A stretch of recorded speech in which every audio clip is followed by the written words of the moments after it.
mantika, garlic, onions, and green chili. Ground chicken. Nasaan yung hawakan mo, Rose? Hintantay kayo.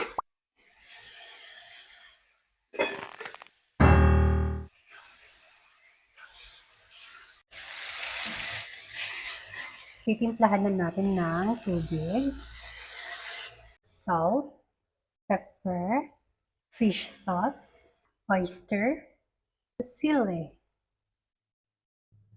more, mix, and konting white sugar pala. Nilagyan ko ng konting tubig para hindi siya gaano ma-dry.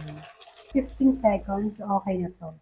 15, 14, 3, 2, 1. Let's try it.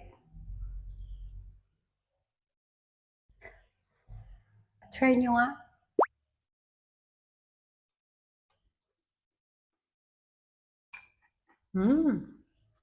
Perfect ang hang. Hindi pa tapos. Dahil kumulo na, lalagyan na natin yung carrots, okra, and bok choy. Tapos, i-prepare na natin dito